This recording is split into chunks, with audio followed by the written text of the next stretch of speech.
The sound was the first thing I registered. A horrifying crack as the back of my skull slammed into the tiled edge of the wall.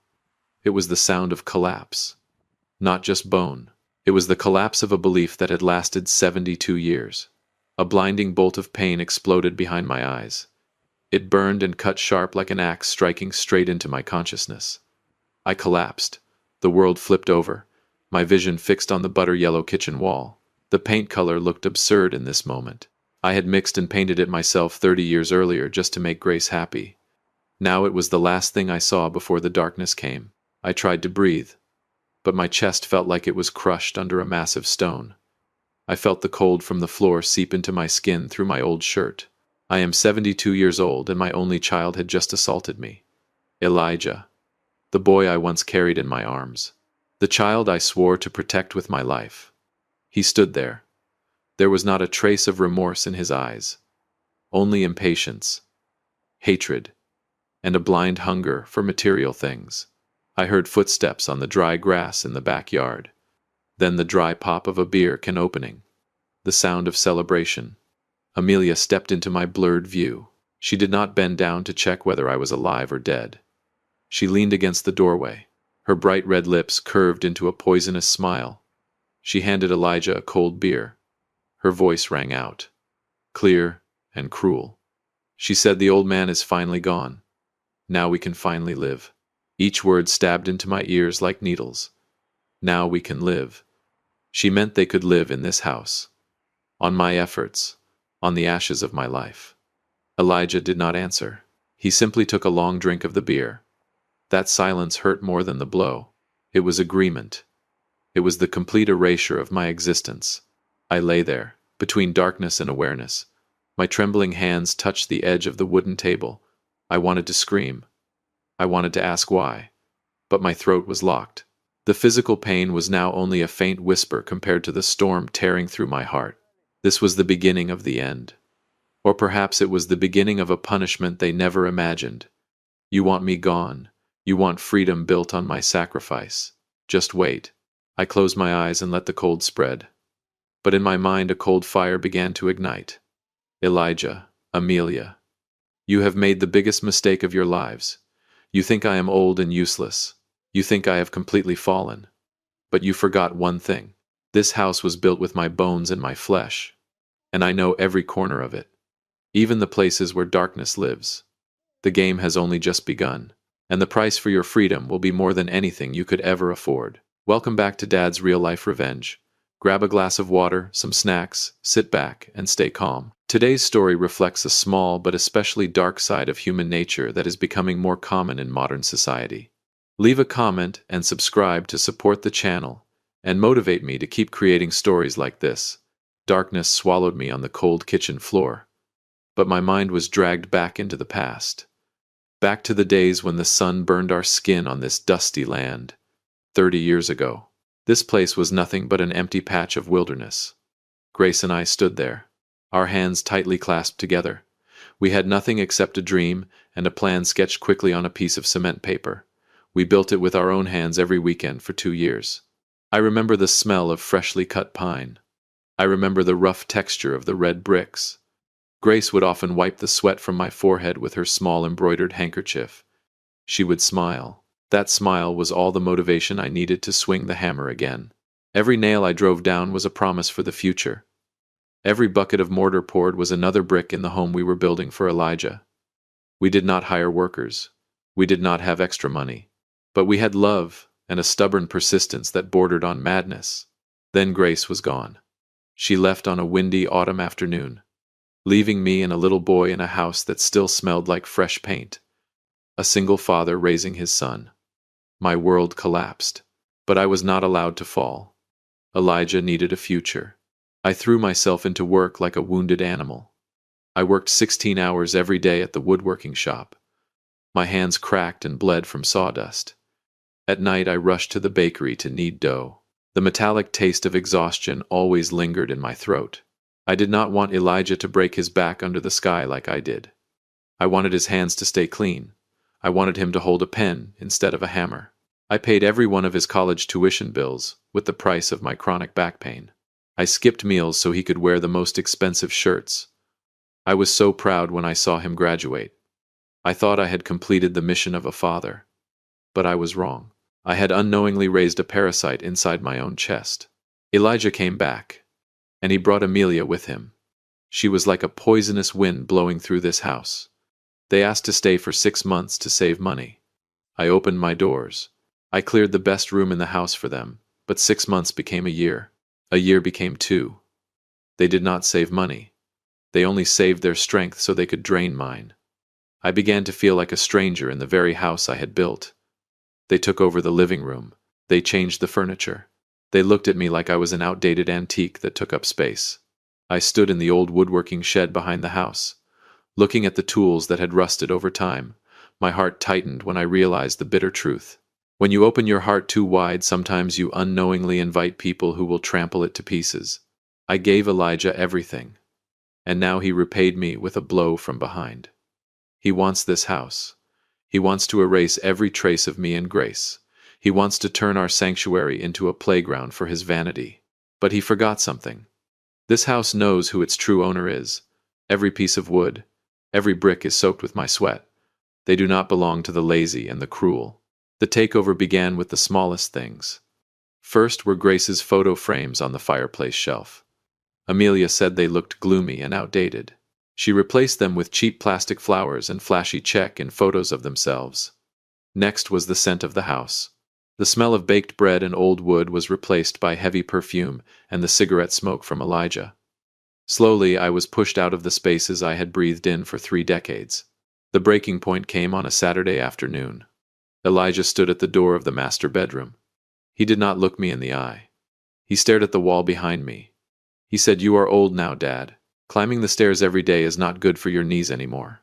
Amelia and I cleaned up the room next to the water heater in the basement for you. It is smaller and more convenient." I stood frozen. That was the bedroom Grace, and I chose the curtain color for together. That was where I held her hand for the last time. And now they pushed me into a small room beside the water heater that clanked all night. A dark and damp basement room. A place I once used only to store old boxes. Every night, the heater roared like a metal beast right beside my ear. It kept me from sleeping.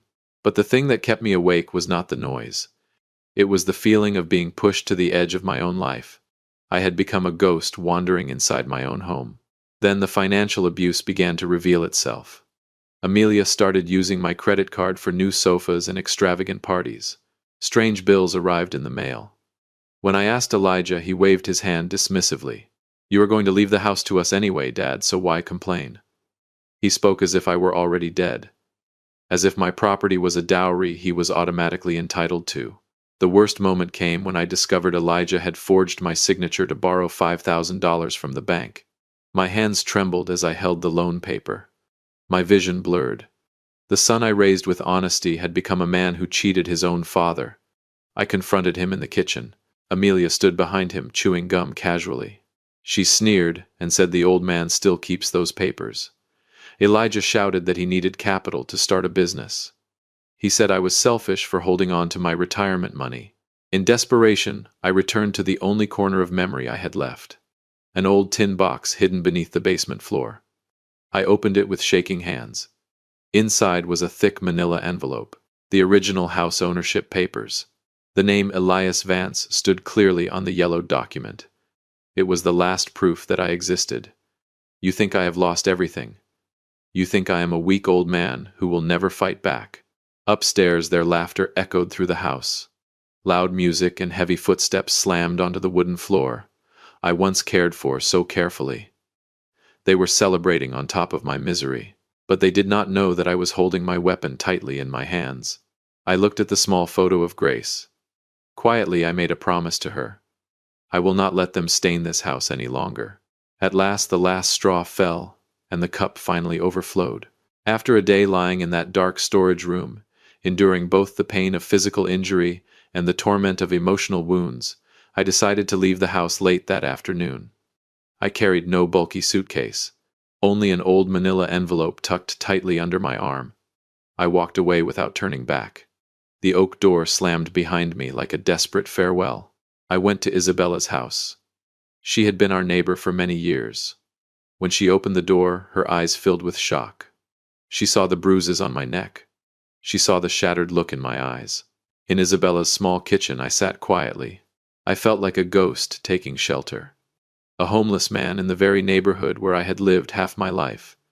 Isabella placed a cup of hot tea in front of me. She said nothing. Her silence was the only comfort I had at that moment.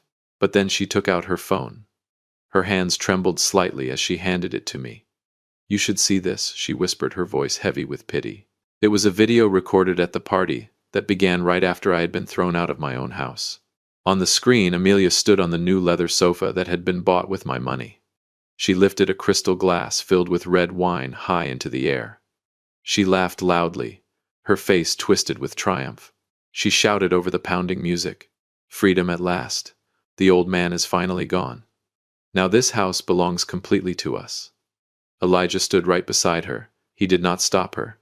He raised his glass and laughed along with her. In that moment, something inside me died, and something far more frightening was born. A cold fury began to spread through every cell in my body. It was not the kind of anger that wants to smash things. It was a terrifying calm. My hands stopped trembling. They became perfectly still. The pain faded. The hesitation disappeared. In its place came a purpose. Clear. Sharp. Like a blade. I was no longer the pitiful father being bullied by his own children. I looked at the phone screen one more time, memorizing every face that was laughing at me. "You think a fake debt document and a little aggression can steal my legacy? You think my kindness was weakness? You were wrong. I spent my entire life building things. And if necessary, I know exactly how to dismantle them." I looked at Isabella and nodded. "Thank you. Now I know what I have to do." I stood up, my back straighter than it had been in years. I looked out the window toward my house. The lights from the party were still flashing bold and defiant, but I no longer felt fear. I saw a path. I saw a reckoning that had to be carried out. I would take my house back, not with fists, but with the very power they believed they had already taken from me. Justice is not always warm.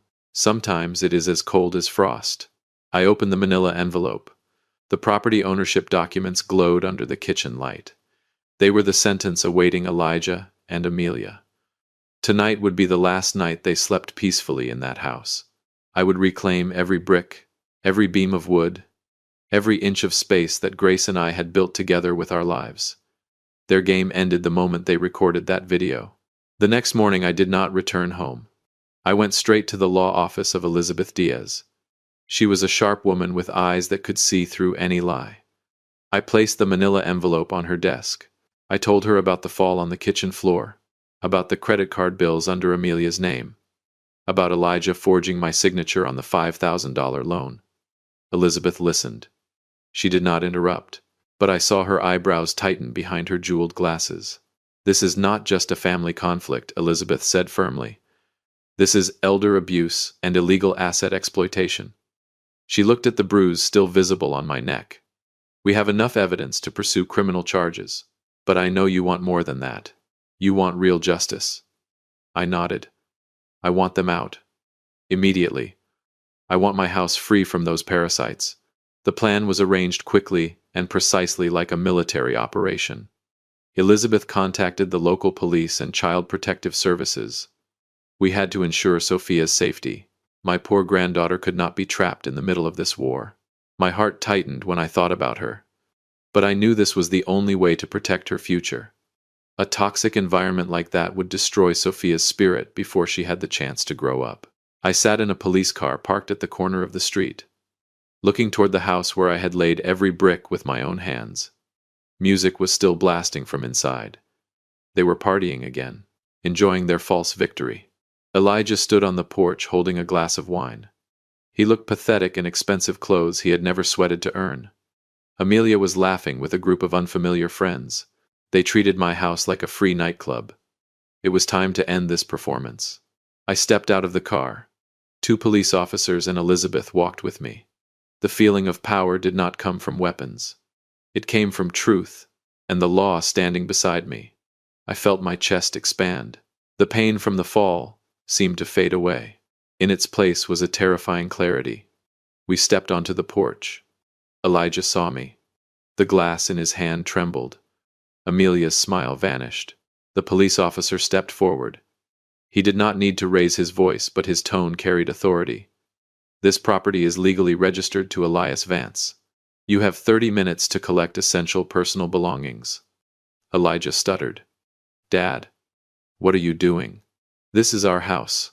I looked directly into his eyes, a cold gaze he had never seen before. I said, no, Elijah. This has never been your house. You were only a guest who stayed too long, and now the party is over. Humiliation spread through the air. Amelia screamed. She cursed and tried to rush toward Elizabeth, but the officers stopped her. Their friends slipped out the back door like rats afraid of the light. Elijah stood there shaking. Pathetic. He began stuffing his belongings into black trash bags under police supervision. Every luxurious item they bought with my money now lay scattered across the floor. Justice is not just a word. It is the sound of trash bags dragging across a wooden floor. The door of the police car slammed shut. Silence suddenly fell over everything. Elijah and Amelia were gone. They took their chaos with them, and the trash bags filled with their greed. I stood alone in the living room. The late afternoon sunlight streamed through the window. It illuminated the dust drifting through the air. The house was empty. But for the first time in 2 years, I felt like I could breathe again. My lungs were no longer squeezed by their toxic presence. I began the work of bringing the house back to life. I did not sit down and cry. I picked up a broom. I swept away the broken glass from their reckless parties. I wiped the stains from the wooden floor I had once cared for so carefully. Every sweep of the broom felt like a step toward washing away betrayal. I removed the loud, colorful curtains Amelia had hung everywhere. I opened every window wide. The wind rushed inside. It carried the scent of wild grass and freedom. The heavy perfume smell finally disappeared. I walked upstairs. My steps were slow on each wooden stair. I pushed open the door of the master bedroom. The room now held nothing but an empty bed, but I did not feel lonely. I walked to the small hidden cabinet they had never discovered. I took out Grace's photograph. I gently wiped the dust from the glass. My hands were completely steady now. I placed the photo back on the bedside shelf where it had always been. Hello, my love. I am home again, Grace. I sat down in the old rocking chair. The house was quiet. But it was not the frightening silence of a grave. It was the sound of peace, the sound of freedom, the sound of a life reclaimed. I listened to the rustling of the oak tree in the yard, the chirping of birds searching for their nests, small sounds that had been buried for so long beneath shouting and humiliation. I closed my eyes. I could feel the spirit of the house slowly waking again. Reflection flooded my mind. I was wrong to believe that unconditional sacrifice was the purest form of love. I was wrong to let them trample my boundaries in the name of family. Loving someone does not mean allowing them to destroy you. Being family is not a license for abuse. At 72, I learned the most expensive lesson of my life. A person's self-respect must never be negotiated, not even with those who share your blood. I looked out the window as the sky began to darken. I knew the road ahead would still involve legal procedures. I knew Elijah might continue to resent me, but none of that mattered anymore. I had protected Grace's legacy. I had protected myself. I would never again make myself small to tolerate someone else's cruelty. My house is a sanctuary, not a sacrifice. I smiled alone in the darkness, a quiet, peaceful smile. I knew I would sleep well tonight. The water heater still clanked in the basement, but now it sounded like a familiar heartbeat, and at last I was truly its rightful owner. But deep down I could still feel it. Something was not finished yet. The story was not over. The next morning I woke as the first rays of sunlight slipped through the curtains of the master bedroom. No more water heater roaring beside my ear. No more damp basement air creeping into my bones. I stretched slowly. A pure sense of freedom ran down my spine. But the feeling faded when I noticed a small teddy bear lying forgotten under the table. Sophia's. My heart tightened. Elijah and Amelia might be guilty, but the child was completely innocent. I picked up the teddy bear. It still carried the soft scent of baby powder. I remembered the innocent look in Sophia's eyes when she once asked why Grandpa had to sleep in the basement. I had swallowed my tears and smiled for her. The poison of her parents' behavior had hung over her childhood like a dark cloud.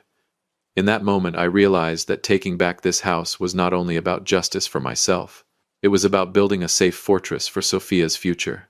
My phone vibrated. A message from Elizabeth Diaz.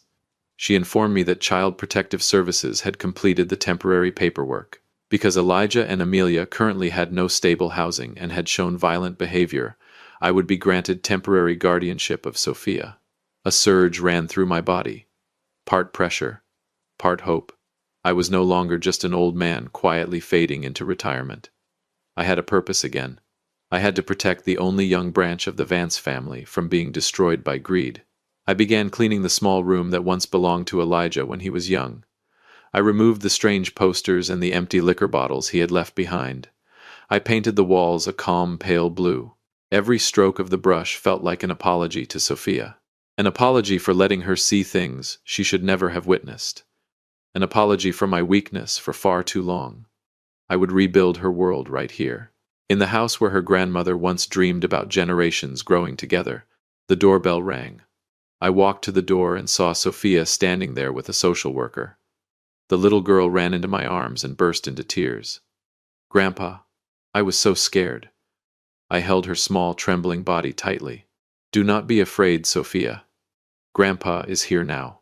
This house belongs to you too. No one will ever drive us away again." Over her shoulder I saw Elijah standing near the gate. He looked disheveled and furious. But when he saw the determination in my eyes, he stepped back. He understood that this boundary could not be crossed. The silence of a grandfather is not weakness. It is the strength of love that knows its limits. I brought Sophia inside and closed the oak door. This time I locked it firmly. Not to imprison myself, but to keep every trace of toxicity outside this sanctuary. I looked up at Grace's photograph. I could almost see her smiling. We had done it. We had protected this home for the one who truly deserved it. I sat down on the floor and played with Sophia.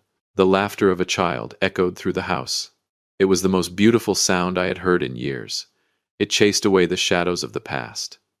The house was alive again because it was filled with love instead of calculation. But the scent of betrayal does not disappear so easily. It lingers in hidden corners, faint but stubborn like smoke that refuses to fade. I knew that healing would take time. Yet for the first time in a long while, hope had a place to grow inside these walls. Everything seemed settled once Sophia returned. But the ghost of betrayal still lingered in the old drawers of the house. One evening, while organizing documents in my small office, I touched a drawer that had been stuck for years. I pulled harder. A pale yellow envelope fell out. It had been trapped behind the drawer for who knows how long. These were documents Elijah had left behind in his panic when he was forced out. I opened it, and my breath froze. Inside were not just unpaid bills. It was a detailed plan to sell the house drafted 6 months earlier. Elijah and Amelia had contacted a real estate company. They had forged my signature on a fake will. Their plan was to send me to the cheapest nursing home they could find the moment they secured the paperwork. Every lifeless line on those pages struck my face like a slap. They did not only want the house, they wanted to erase my existence in a systematic way. A wave of nausea rose in my throat. The son I had sacrificed my life to raise had seen me as nothing more than an obstacle that needed to be removed. This truth hurt more than the fall on the kitchen floor. It was a betrayal that cut into the very foundation of what it means to be human. I sank into my chair. My hands crushed the papers until they wrinkled. The cold anger returned again. But this time it carried something sharper, a ruthless determination. I would never allow them another chance to return to my life. I picked up the phone and called Elizabeth Diaz. My voice sounded frighteningly calm. "I have found evidence of an organized plan to steal my property. I want to pursue charges completely. No forgiveness. No mercy." Elizabeth answered in a steady professional tone. "This changes everything. Elijah could face prison." I closed my eyes. A single hot tear slid down my cheek. Prison for my own son. That is the greatest tragedy a father can imagine. But I knew there was no other choice left.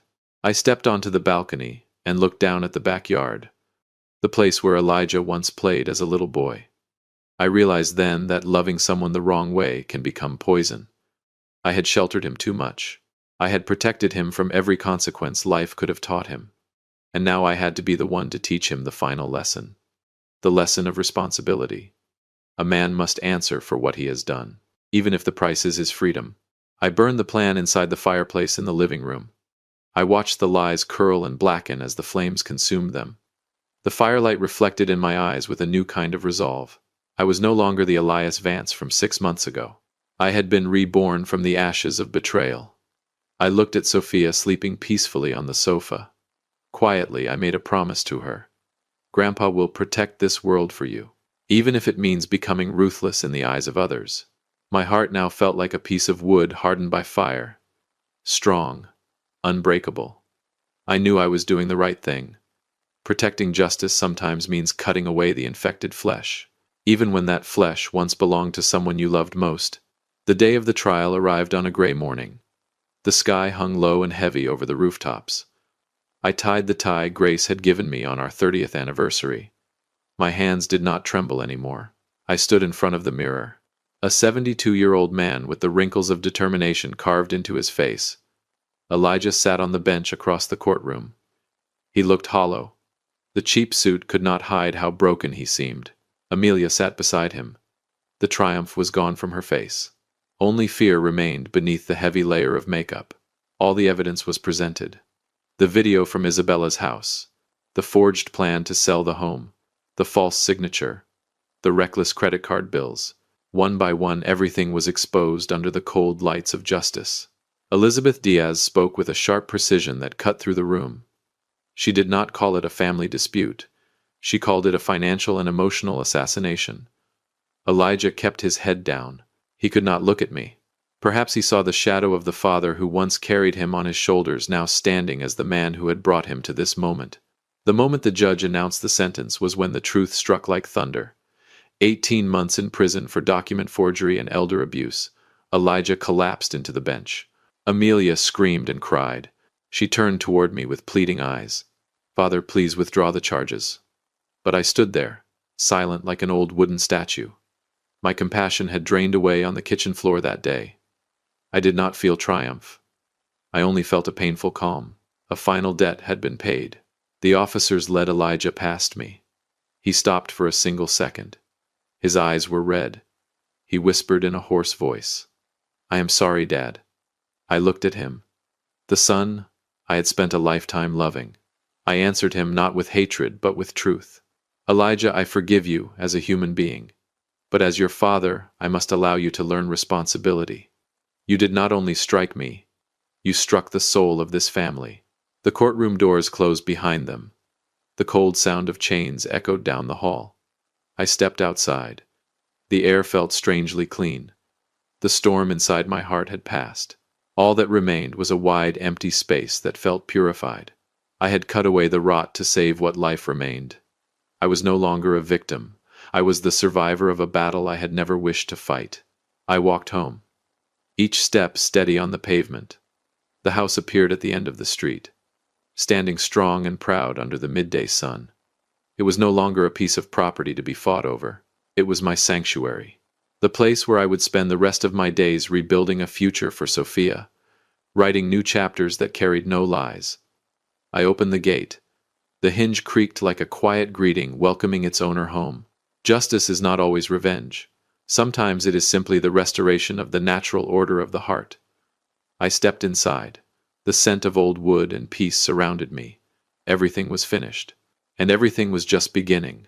The house was completely quiet. Not the lifeless silence of a grave. It was the sound of peace, the sound of freedom, the sound of a life reclaimed. I stood in the middle of the living room. The sunset cast long amber streaks across the wooden floor. I began one final act of restoration. I cleaned the last pieces of debris left behind from the reckless party. I wiped the stains from the walls. I opened every window wide so the wind could carry the smell of the past far away. I walked upstairs. My steps were slow but steady. I pushed open the door to the master bedroom. I picked up Grace's photograph that had been left face down on the shelf. Using the edge of my shirt, I wiped away the thin layer of dust. I placed Grace's photo back where it belonged on the bedside shelf beside the old wooden clock. I looked into her eyes in the picture and smiled. I kept my promise. Our house is finally free of those who betrayed it. Reflection flowed through me like cool water. I spent my life building. I spent half my life sacrificing. But somewhere along the way, I forgot to protect myself. Loving someone does not mean allowing them to destroy you. Being family is not a license for abuse. I looked down at my old hands. The scars from the woodworking shop were still there. They were the medals of an honest life of labor. They did not deserve to be humiliated by laziness and greed. I walked down to the kitchen and turned on the kettle. The sound of boiling water sang gently on the stove. I looked out at the backyard. Sophia was sitting in the grass laughing at a small butterfly drifting in front of her. My heart filled with a warm light. I will never make myself small again just to tolerate someone else's cruelty. My house is a sanctuary, not a sacrifice. It is a place meant to nurture kind souls, not shelter parasites. Night slowly settled. I sat on the old rocking chair on the porch. Above me the sky shimmered with stars. I no longer felt lonely. I felt strong. I felt proud. I had fought a battle that was never fair, and I had remained standing. I had taught Elijah the final lesson about responsibility. And I had given Sophia a safe future. A man is not defined by what he owns, but by what he is willing to protect. If you have stayed with this story until the end, please take a quick moment to help us subscribe and comment with the name of the city you are watching from, so I can see how far this story has traveled. I took a sip of the hot tea. The gentle bitterness on my tongue slowly faded into a quiet sweetness. That was exactly the taste of my life now. Only after bitterness do we truly understand the value of peace. I breathed in deeply. The air was filled with the scent of dry grass and pine wood. And at last I had become its rightful owner.